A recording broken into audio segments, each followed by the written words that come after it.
Hello friends, welcome to taste to eat with Rani. இன்றைக்கி நம்ம பார்க்க போகிறது குழந்தைங்களுக்கெல்லாம் ரொம்பவே பிடிச்ச சூப்பரான வட்டிலப்பம். இது வரைக்கும் நம்ம சேனலை சப்ஸ்கிரைப் பண்ணாதங்க, சப்ஸ்கிரைப் பண்ணிவிடுங்க. அப்படியே பக்கத்தில் உள்ள பெல் ஐக்கானை கிளிக் பண்ணிவிடுங்க.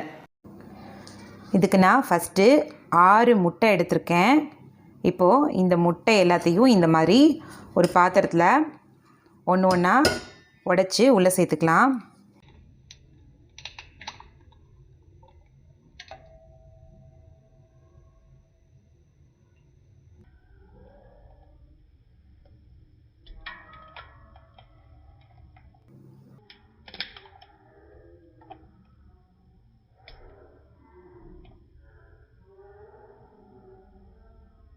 இது மாதிரி பாத்திரத்தில் எல்லா முட்டையும் சேர்த்ததுக்கப்புறமா இது எல்லாத்தையும் ஒரு தடவை நல்லா மிக்ஸ் பண்ணிக்கலாம்.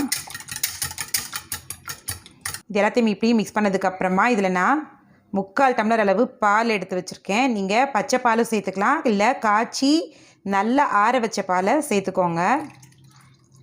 உள்ளே சேர்த்தாச்சு. இப்போ அடுத்ததாக இதில் நான் 18 ஸ்பூன் சர்க்கரை எடுத்திருக்கேன், அதாவது 80 கிராம் சர்க்கரை எடுத்திருக்கேன்.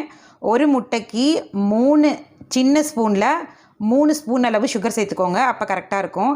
இல்லை உங்களுக்கு சுகர் கூடுதலாக வேணாலும் நீங்கள் ஒரு ஸ்பூன் எக்ஸ்ட்ராவே எடுத்துக்கலாம். இப்போ நான் 6 முட்டைக்கு 80 கிராம் சர்க்கரை எடுத்திருக்கேன். இதை இப்போது உள்ளே சேர்த்துடலாம்.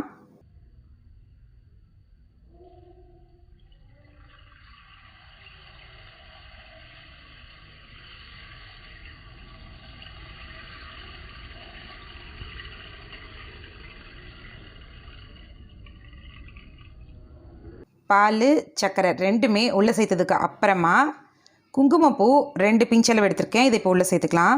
ஃப்ளேவர் கொஞ்சம் நல்லாயிருக்கும் இப்படி சாப்பிடும்போது. இல்லைனா இதுக்கு பதிலாக நீங்கள் ஏலக்காய் தூள் கூட சேர்த்துக்கலாம். இது எல்லாத்தையுமே நல்லா சர்க்கரை கரைகிற அளவுக்கு நல்லா மிக்ஸ் பண்ணிக்கலாம். அவ்வளோதான், பாருங்கள். இது எல்லாத்தையுமே நல்லா இந்த மாதிரி சர்க்கரை கரைகிற அளவு நல்லா மிக்ஸ் பண்ணியாச்சு. பாருங்கள், பாத்திரத்தில் பாதி அளவு தான் இருக்குது, மீதி பாதி அளவில் அது நல்லா வெந்து உப்பி வரும். அதனால் கொஞ்சம் பெரிய பாத்திரமாகவே எடுத்துக்கோங்க. இன்னும் அகலமான பாத்திரம் எடுத்துட்டிங்கன்னா வேகிறதுக்கு ரொம்பவே ஈஸியாக இருக்கும். நான் இந்த மாதிரி 3 லிட்டர் குக்கரில் தான் இப்போ செய்ய போகிறேன். இப்போது இதில் கொஞ்சமாக தண்ணி ஊற்றிருக்கேன். இப்போது இது உள்ள இந்த பாத்திரத்தை அப்படியே ப்ளேஸ் பண்ணிடலாம். நீங்கள் அகலமான குக்கர் இருந்ததுன்னா அகலமான பாத்திரம் எடுத்துட்டிங்கன்னா வேகிறதுக்கு ரொம்பவே ஈஸியாக இருக்கும், சீக்கிரம் வெந்துடும். இப்போது இந்த உள்ளே வச்சுருக்க இந்த பாத்திரத்தை கவர் பண்ணுற மாதிரி ஒரு மூடி போட்டுக்கலாம். மூடி போட்டதுக்கப்புறமா குக்கரை மூடி விசில் வச்சிடலாம். அவ்வளோதான், பாருங்கள். கிட்டத்தட்ட நான் 8 விசில் அளவு விட்டேன். எதனாலனா என்னோடய பாத்திரம் குறுகலாக இருக்கிறதுனால வேகத்துக்கு கொஞ்சம் லேட் ஆகிடுச்சு. நீங்கள் அகலமான பாத்திரத்தில் வச்சிங்கன்னா 4-5 விசில்லையே நல்லா வெந்துடும். இப்போது சென்டரில் இப்படி குத்தி பார்த்தீங்கனாலே தெரியும் நல்லா வெந்துருச்சுங்கிறது. இப்போது இந்த ஓரங்கள் எல்லாத்தையுமே இப்படி நல்லா எடுத்து விட்டுடலாம். பாருங்கள், ஓரங்கள்லாம் இந்த மாதிரி எடுத்து விட்டதுக்கப்புறமா இந்த மாதிரி ஒரு பிளேட்டில் இப்போ நம்ம மாற்றிடலாம். பாருங்கள் எவ்வளோ சூப்பராக தயாராகிடுச்சுன்னு. இப்போது ஃபைனலாக இதில் நம்ம கேரமல் ரெடி பண்ணி மேலே ஊற்றிடலாம். அடுத்ததாக நம்ம இப்போ கேரமல் பண்ணிடலாம். அதுக்கு நான் 4 டேபிள் ஸ்பூன் அளவுக்கு சுகர் சேர்த்துருக்கேன். இப்போது இதில் 1 டீஸ்பூன் அளவு தண்ணி சேர்த்தா போதும், சேர்த்துக்கலாம். இப்போ நான் இதில் கொஞ்சமாக 1 டீஸ்பூன் அளவுக்கு தண்ணி சேர்க்குறேன். இது இப்போது சர்க்கரைலாம் நல்ல ப்ரௌன் கலராக மாறி கொதிக்கிற வரைக்கும் வெயிட் பண்ணலாம்.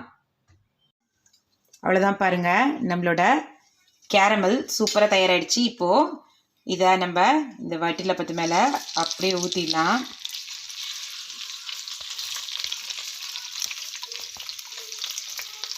அவ்வளோதான், நம்மளோட சூப்பரான ரொம்பவே டேஸ்ட்டாக ரொம்ப சிம்பிளாக செய்யக்கூடிய வட்டிலப்பம் ரொம்பவே சூப்பராக தயாராகிடுச்சு. இந்த வீடியோ உங்களுக்கு பிடிச்சிருக்குன்னு நினைக்கிறேன். பிடிச்சிருந்தா நீங்களும் கண்டிப்பாக ட்ரை பண்ணி பாருங்கள். ட்ரை பண்ணி பார்த்துட்டு எப்படி இருக்குன்னு கமெண்ட்டில் சொல்லுங்கள். இந்த வீடியோ உங்களுக்கு பிடிச்சதுன்னா லைக் பண்ணி, ஷேர் பண்ணி, கமெண்ட் பண்ணி மறக்காமல் சப்ஸ்கிரைப் பண்ணிவிடுங்க. தேங்க்யூ ஸோ மச் ஃபார் வாட்சிங்.